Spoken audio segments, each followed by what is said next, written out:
Welcome to the Black Paper. My name is Ndukwe Onoha. And I'm Cheta once. And Cheta, as usual, you're off on one of your many yearly junkets. Where on earth are you right now? I'm in a nice warm place. I'm in my office in Lagos. It's nice Yeah. and warm.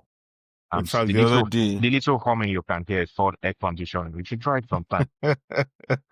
the other day you were looking at being deliberately provocative by telling me you were sitting by the river and having some palm Yes, wine. because I was sitting by the River Niger. Cool breeze was blowing me, and I was having my own food with some of my I refused. elders. I refused to engage because there was no need for that deliberate provocation. Therefore, there was going to be no engagement on my part. You should try it sometime. You Hmm? know what? I just might. Um, but to the business of the day, we wanted to talk briefly about the chancellor's budget last week. What is to be expected? What has been put forward? The plans have been put forward, and what, if any, that means for a lot of our audience listening again from all over the world. And we should start by saying a huge thank you. We're getting more and more people listening from just all over. So thank you. And Cheta, let's just dive into probably one of your favorite topics, the budget. Why is this one of my favorite topics? Hmm? It's my wife that's responsible for budgeting at home. So my my work is the other work. Find the money. She will dispense. Yeah. Um, Anyway, carry on. Yeah. yeah. So anyway, the UK announced its budget last week. The UK has a very different tradition from places like here. So here it's the president who goes in front of the National Assembly to read out the budgets. Nobody really questions when that happens. But in the UK, the budget is read out by the Chancellor of the Exchequer. I think that's her full title. Um, it's the equivalent to the finance minister. It's read at the session of parliament and the leader of the opposition in this system of party stands to report and say something. And Terry Badenoch's speech was, we'll get to that, especially since she's our sister. It was very My God. interesting. It's what you call politically brutal. I actually enjoyed it. Especially because of again, It might have been politically brutal, but it was leaning into every stereotype that you see, from the point, that is stereotypable. from the viewpoint of pure entertainment, especially given what I do, it was Yeah. fun. No, but you see, and I think that's a problem. It became more entertaining than substance. But you know what? Let's not derail. Kemi has a way, either by her words or just by being present, of derailing any sane conversation. So please, let's just stay on topic. I beg to differ. I think she has kind of run into the role, but yes, let's stay on topic. So the like any budgets, it's had the UK budget had quite a number of tasks, and I think that we can actually say um, so there's a fiscal bit which is very important. So, for example, they are raising thresholds on like the number of income tax, national insurance. Those are frozen for 3 years, and will come into play in is it between 2028 and 2031. I think that's politics. Things being frozen in place to start increasing towards potentially start increasing towards the next election. From my point of view, it means that if they are voted out, the next government is found it will be carrying the pan. If they are still voted in, well, they were voted in. Um. So, but this I mean, fiscal, but sorry, Chela, but then yeah. her argument will be, and I think that's what it's mostly been, that because they had made a manifesto promise not to increase taxes on working people by freezing that threshold, Whilst you're not breaking that promise of You are increasing, kicking the can down the road. but then you're also, like some have said, it is a way of increasing tax without increasing tax. But you can get away by saying, well, we really didn't actually increase tax. But Yes. anyway, Again, like yeah. I said, it's politics that being played. The thing is, it's projected to bring in, I think, 23 billion pounds, like 2031, thereabouts. So at the end of the day, I think that he really shouldn't have made that promise not to increase taxes. Again, I understand it was politics to to get people to vote for them. So that is coming back to bite her. Because she's gone in there, she's seen what they call the black hole in the finances, and she's looking for money everywhere. Another thing that's from the fiscal side, which is probably one of my favorite bits, is the tax on wealth and assets. Um, there's this thing that people on the right tends to make it look like it is like when you mention a wealth tax or whatever, it's jealous. It's not, and it's basically for a society to function, and it's always very interesting when I see people on the right, talking about how Scandinavian countries especially are doing so well. But Scandinavian countries basically tax the bejesus out of the broadest shoulders. So basically, the philosophy is that those with the broadest shoulders should carry the heaviest loads.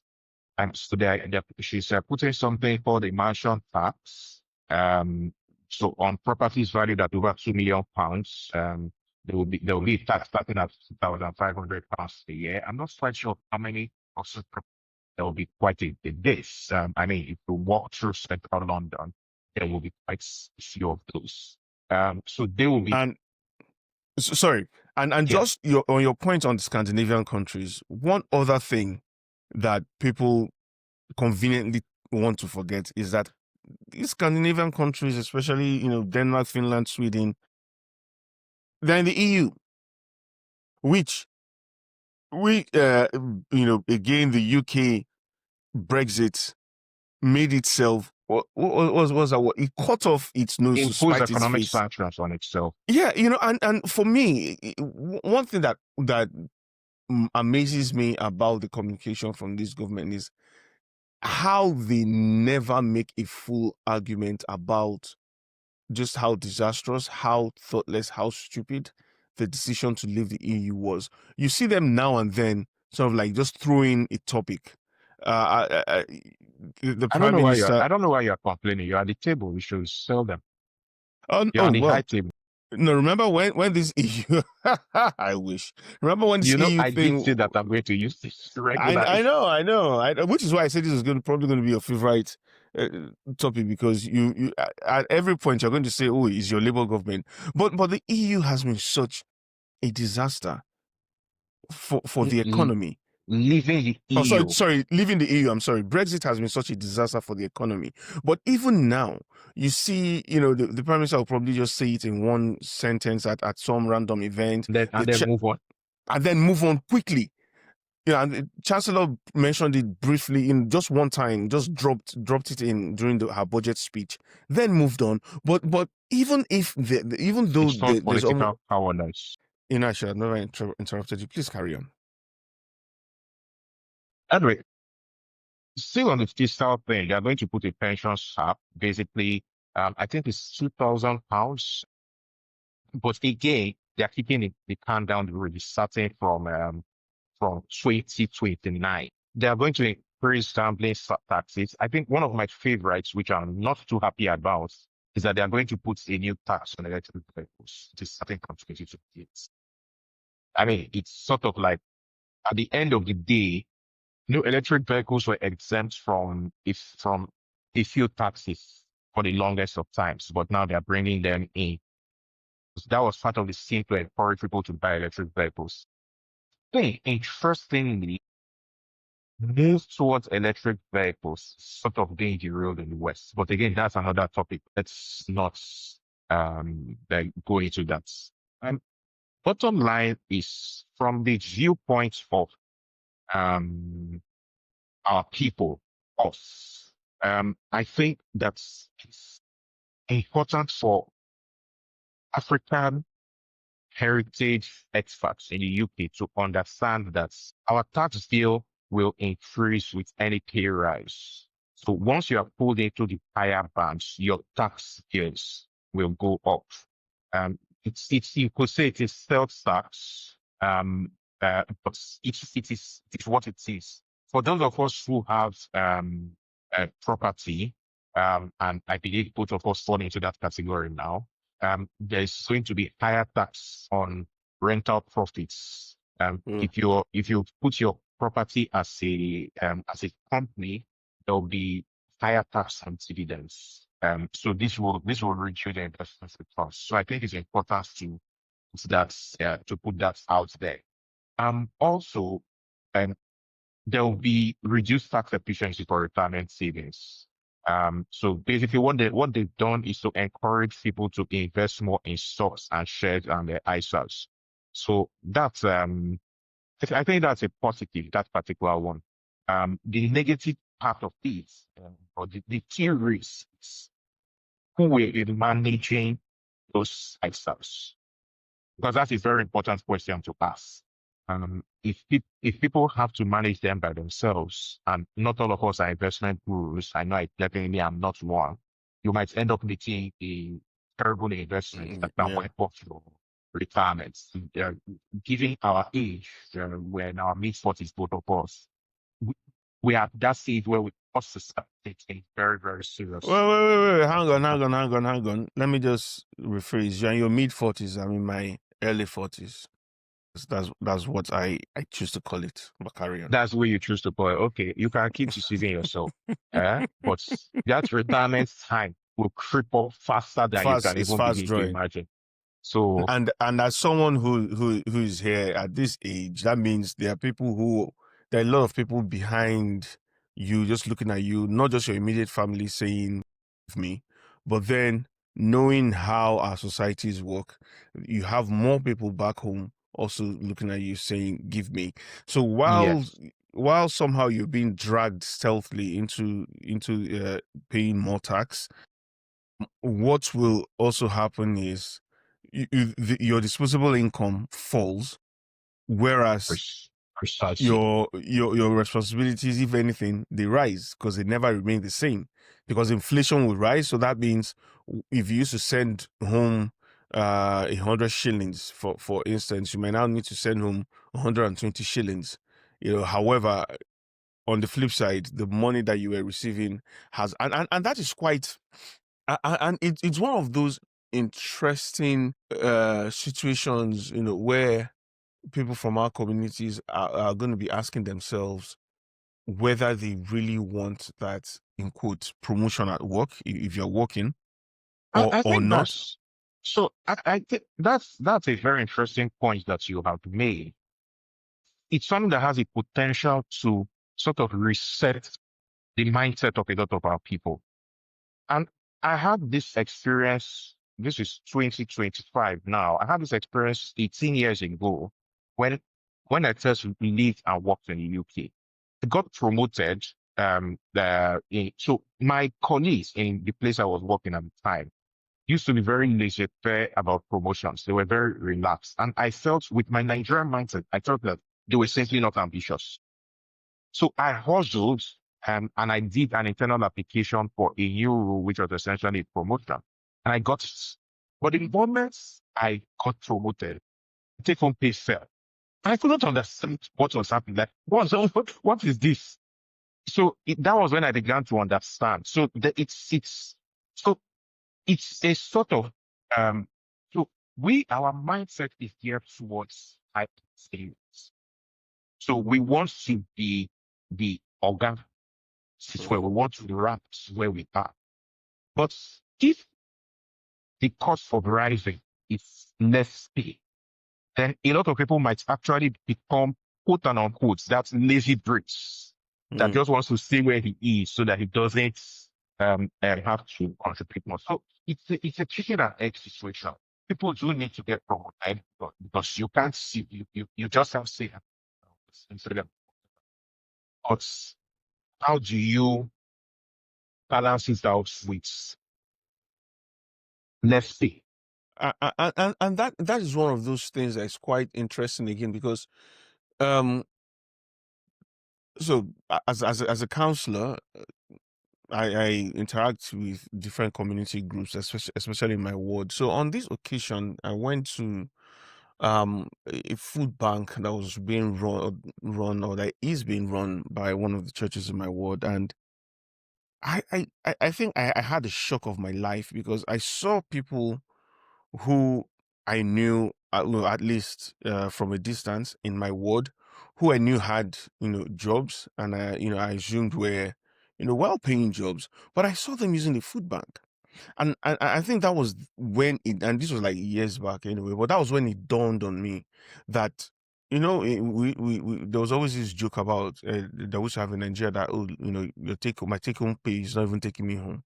But yeah that's when that it dawned on me that indeed was reality of so many people who, although they're in work, and they are doing, this 9 to 5, however, they still depend on charity yes to a large extent, to feed their to basically families. make ends meet. Yeah, so you've actually just said it. There's that thing of people from our communities having to ask themselves, do I want to carry on with this ambition? Yes, this is who we are.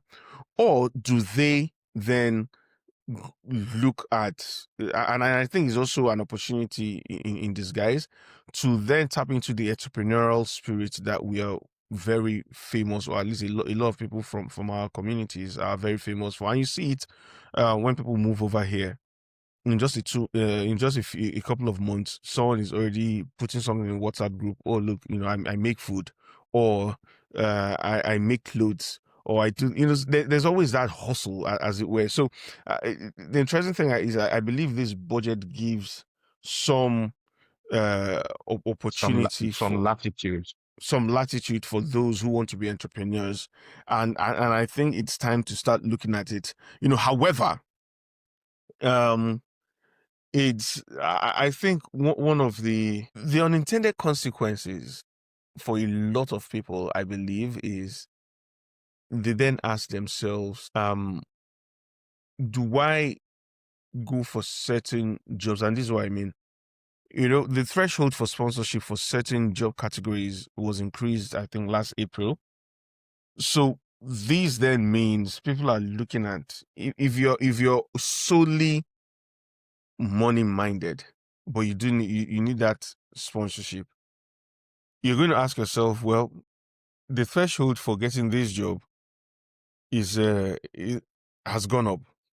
Do I go for it knowing that I'm going to be less able to take care of my family? I think at some point it's going to cause difficult conversations to be had, especially with people here and in the diaspora, to say, look, you know what, give me 5 years at the minimum.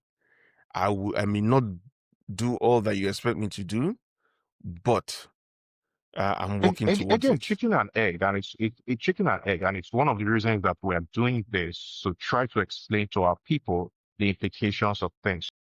You've mentioned the entrepreneurial series that we have as people generally, which it must be said is the result of the something of our own concept of where we come from. So you have a situation. This year budget has constraint our and the one that's coming to the structure. It's not the right one, but I'll let's go with that. Basically, it has support for businesses and investors. So they are retaining the G7s. The UK have the lowest corporation tax rates in the G7s. They are retaining that.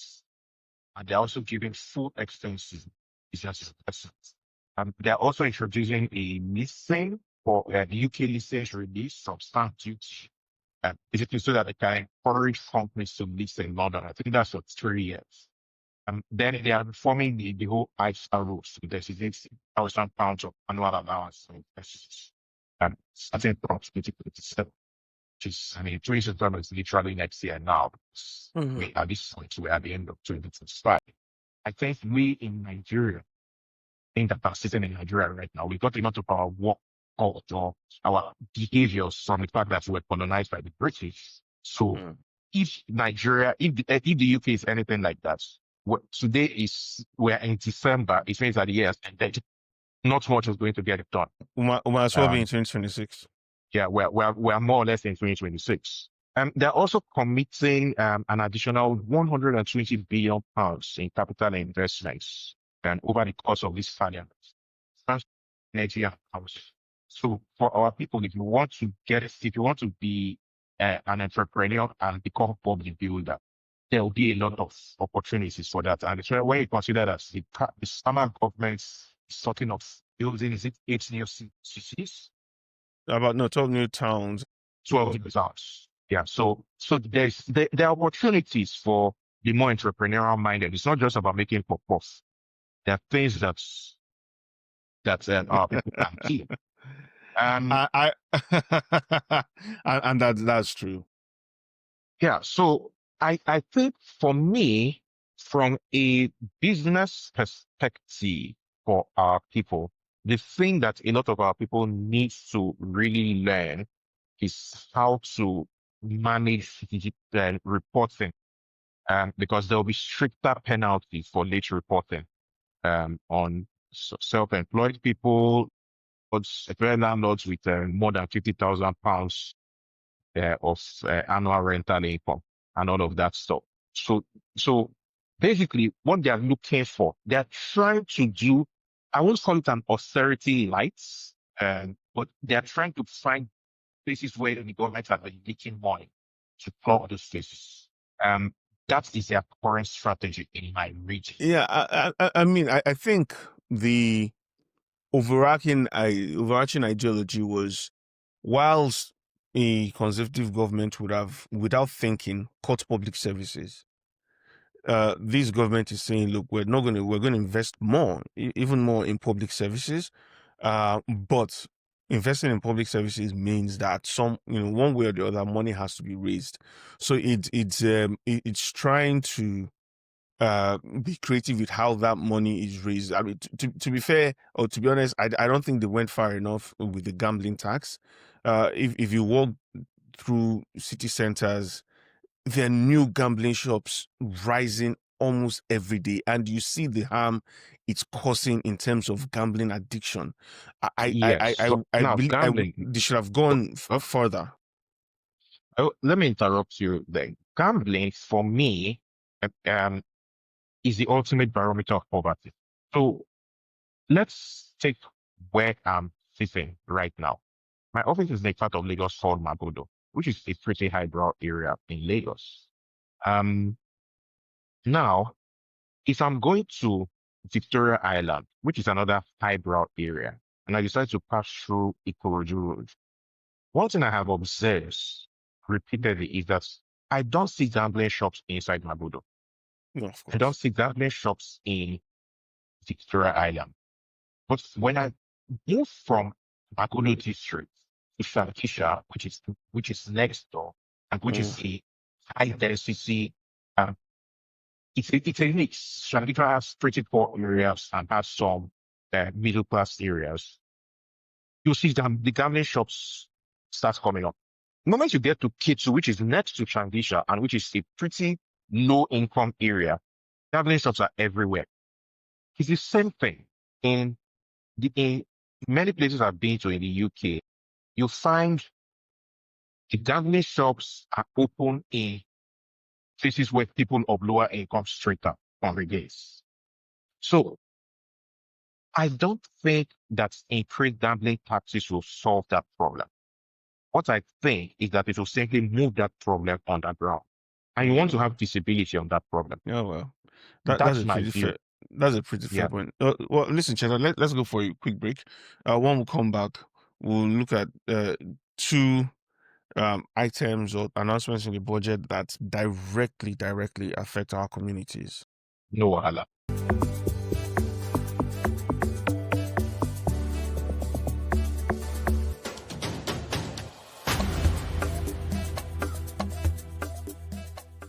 Welcome back to the Black Paper. My name is Ndukwe Onoha. and Ancheta ones. So that we've been talking about the budget that was released last week, and quite interesting implications for our communities, especially thinking when you talk with a lot of people and they almost the feedback you get is I really don't see how that affects me, but it's quite interesting that when you take a step back and look at it, it really does affect us in many ways. Now, in the budget, although there has not been any meat put around the bones of what was mentioned, the chancellor in her speech emphasized reforms to the visa system to bring in the brightest and the best. From our experience, Cheta, we know that this is code for we're going to increase visa fees. Yes. Other than that, we're also going to increase the bar for when people come in. But it's I've been in the UK since 2021. We have been in the UK since 2021, and since when we applied, and depending on when you applied in 2021, we've seen visa fees go up maybe 2-3 times, and each time by a factor of almost, if not more than 100%. And Not so, not not not up to 100%, but they usually tack on a few tens of pounds here and there. Um, so I'll tell you what. So I'll give you the IHS, which is Immigration Health Surcharge, for instance. When we yes. applied, it was £400 per person. A few months later, it was about 600, and then after that, it was about a thousand something. And I was Yes, like, so cumulatively it has gone up by well, more than yeah, well, 100%. yes, yes, yes, The yes, first one was 50%, but anyway, all of that true. is the point is it's a money making scheme, Mm, and it's having the thing is because it's political red meat for the far rights, what it's having, and I I like to think that smart people within the bureaucracy can see it. It's actually having a negative people wanting to the UK. And you can see it in, for example, net migration figures, the way they precipitously drops. The mm, UK is so people like us are stuck because we've already committed. So we just have to see. So we just have to see. So hey, so people and I think me and you are part of what's far right support Boris Z. mm, We came in, we came in post COVID, um, and and that's what they call the Boris Z. Now, many people, and not we, so in both of our cases, we were fortunate enough that we did not have to sell off everything in mm, order to, but nevertheless, it's the whole move. Now, speaking for me personally, the move made a significant dent in my long-term savings. I said, no, dent is not quite the word. all of us. It was a significant panel I Mm, was dug into my long-term savings. So essentially, when you do something of that, you are committed, you are in already. So we are right, to use the expression from our part of the world, our necks are open for the knife to keep cutting. mm, We, we can, we just have to see it through at this point. But what is happening is that the UK is getting less active for new people. And you can see it in the numbers. And the people who are going to stream first ultimately will be the universities. I think they will put pressure. it, no, but it's not even just the universities, because I mean the interesting thing is when you look at the one sector where a lot of people from African heritage communities work in is the health sector. Now, the capital budget has gone up by about 3%. So that's from circa 1995.6 billion to about 226 billion, for next year. So that means there's going to be more.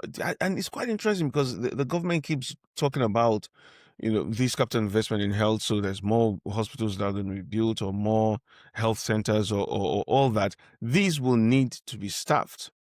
And without the already trained up, ready population to staff these places, that means they're going to do their favorite thing, which is look abroad to bring in more people who in a few years, someone's going to wake up and realize, wait, hang on, what are all these black and brown people doing here?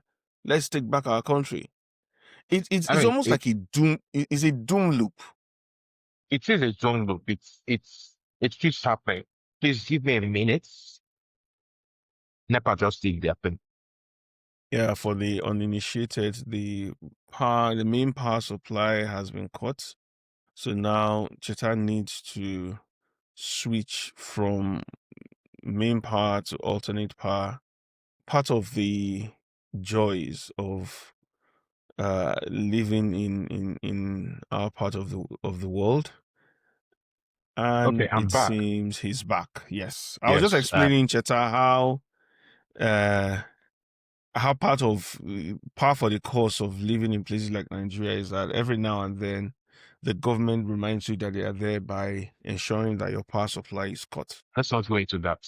Um, so one of my own annoyances with respect to the Magodo thing is so in trying to solve the power problem, previous governments did did a thing called willing buyer, willing seller. The states who could afford it, so that they don't by giving the option of the of higher tariffs to guarantee power. And it's Mm-hmm. worked for a while.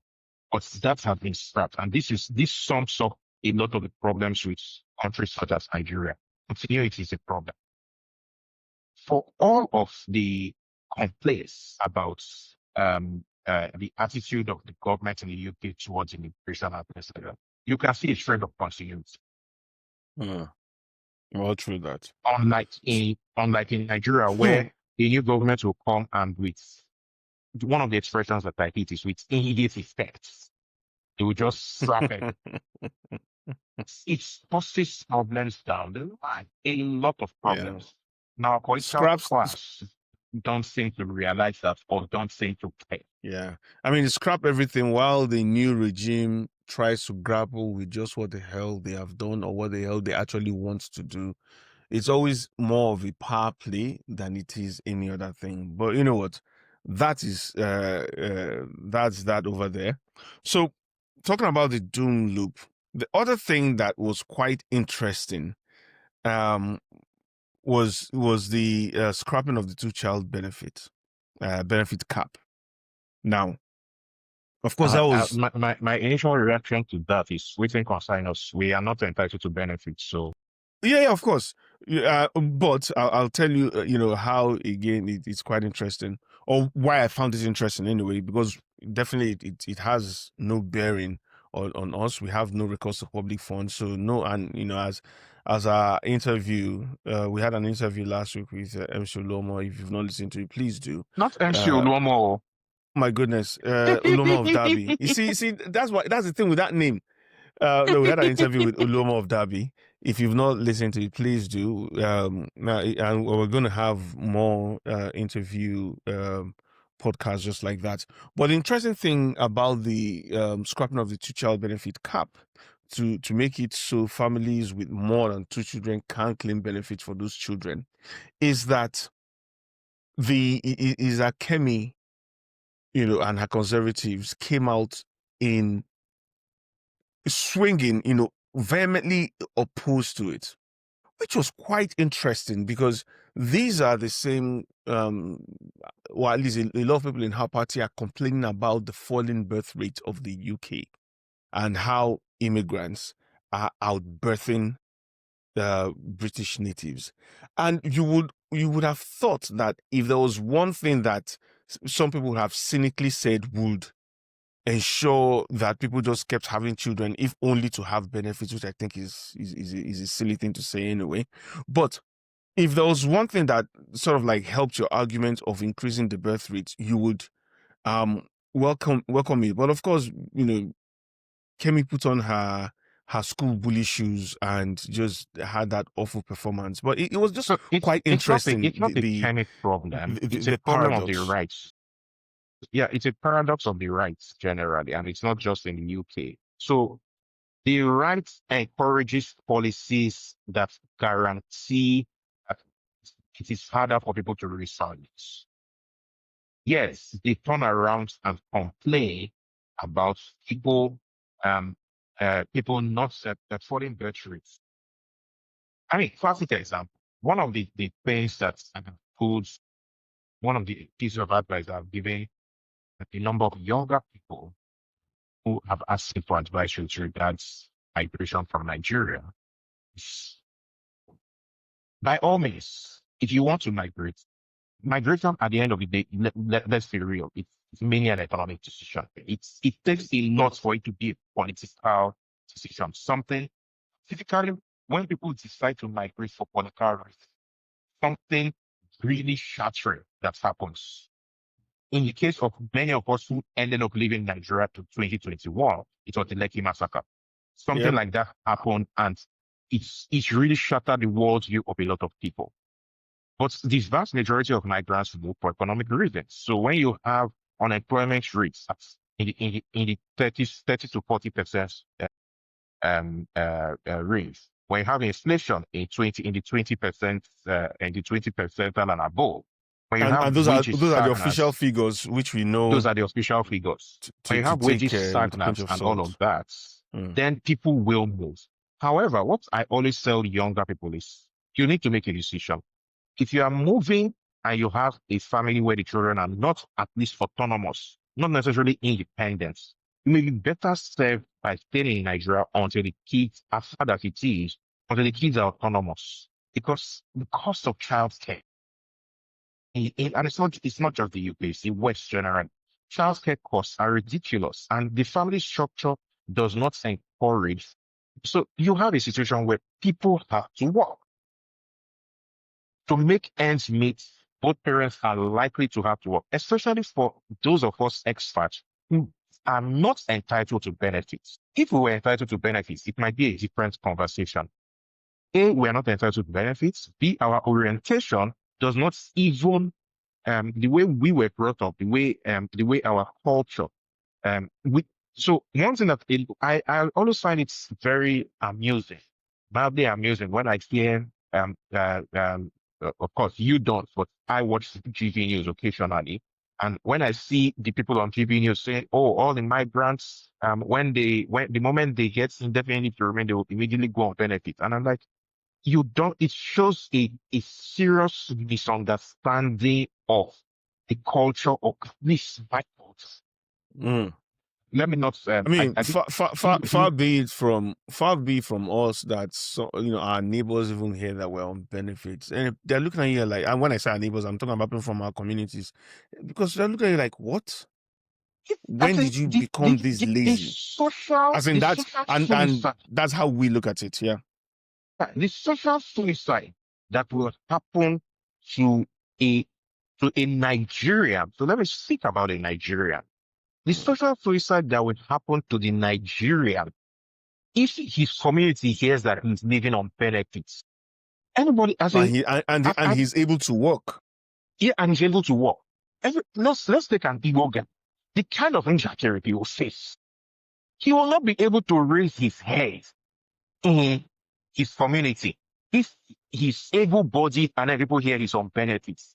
Even, I think, even even if it's supposed to be quote unquote temporary, again, a truth is that life sometimes happens. Mm-hmm. You could be working in random people in Bloomberg, and then there's mass layoffs and you're suddenly out of job. But our community is so geared. People will say, I say that you are now going to line up to collect benefits. And then people hear it, you are done for. So it's I'm going to rant about that. This is beautiful to see. I'm not the only one, but carry on. I'm supposed to be the calm, collected analyst here. I should clip this and send to some of your clients to say, well, hang on, is this a man doing your in-country analysis? He's gone off and joined the revolutionaries. Now you know. Anyway, I think the bottom line to sort of recap, Mm. for people from our own community, the African expat community in the UK, looking at the budgets, I think there are four takeaways that I would want to talk about. There's given how intertwined the budgets and all the rhetoric on immigration is. I think that is the most critical landmine. If you're on a skilled worker visa, check with your current to start missing you first. And if you run a business with personal employees, you should do a workforce impact assessment. It's Mm, essential. Basically, review your immigration status. Um, Number two, plan for higher taxes. Um, I think people should start talking the effects of the frozen thresholds on take-home pay so that they can plan better. They can know the facts to cut out mm, from your daily from your regular expenditures. If you co- have investment property or you receive dividends, budget for increased tax rates starting mm, from next fiscal year. And I think it's also important to digitize finances, especially if you're self-employed. So students have access to loading access. And yeah, that's my last thing. Let's speak with an accountant. Basically, seek professional advice, not just for the finances, also for the mm. immigration. So talk with the tax advisor or accountant or an immigration lawyer or three. I know that's if you're lucky and you have such in your family, at least based on our own culture, they would give you something, Mm, put something aside to be able to pay to get such advice. That's make personal. definitely. So to round up, Cheta, keep an eye on the books Yes. and keep the books. Keep an eye on the books and keep the books. All right, Cheta, thank you very much for your time this morning. I know you have lots of meetings lined up, so let's not keep you any longer and let's not keep your amazing clients any longer. We'll see you at the next one. See you next week.